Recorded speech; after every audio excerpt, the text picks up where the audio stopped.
আর কমেন্টে লিখে যাবে বাংলার অ্যাভেঞ্জার। এই আজকে রবিবার আমরা কি করছি রে?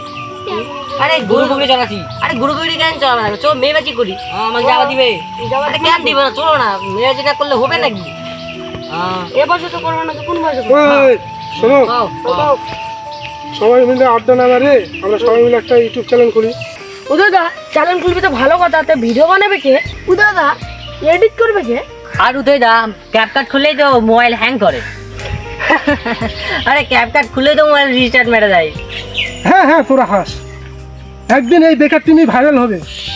এই নন্টু, তুই সেট ফেস দিবি। হ্যাঁ, এরকম সেট পেজ না দিয়ে মনে হচ্ছে পেট খাস। পুষ তোকে হিরো বানাবো। না না উদয় দা, পুষ্কে হিরো বানাস না, ও ক্যামেরার সামনে গেলেই সালমান খান হয়ে যায়। আরে স্টাইল তো থাকবে। তুই এই সিনে বলবি আমাকে ছেড়ে তুই যাবি না। আমি তো বলতে গেলেই তো হাসি পাই, কারণ তুই তো জীবনে প্রেমই করিসনি। প্রেম করি তো ঠিক আছে, আমি তো প্রেমের ব্লক খাইছি। একদিন আমাদের ভিডিও লাখ লাখ মানুষ দেখবে। আর কমেন্টে লিখে যাবে বাংলার অ্যাভেঞ্জার।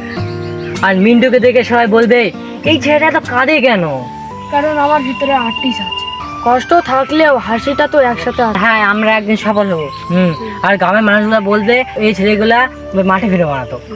আমাদের টাকা না থাকলেও আমাদের টিম আছে। দুই দেখ ক্যামেরাম্যান তো লাগবে। অবশ্যই। এই তো ক্যামেরাম্যান আসিছে। এই কি হয়েছে বল? তো ক্যামেরা কত নিব? 20,000।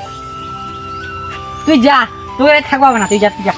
হ্যাঁ, শোন শোন শোন, ঠিক আছে, তোকে 12,000 টাকা দেবো, তুই কাজ কর। আমাদের নতুন টিম খুলছি। 12,000 হয়ে যাবে। স্বপ্ন ছোট নয়, চেষ্টা ছোট হয়। বর্মা ফিল্মস জিন্দাবাদ, বর্মা ফিল্মস জিন্দাবাদ, বর্মা ফিল্মস জিন্দাবাদ।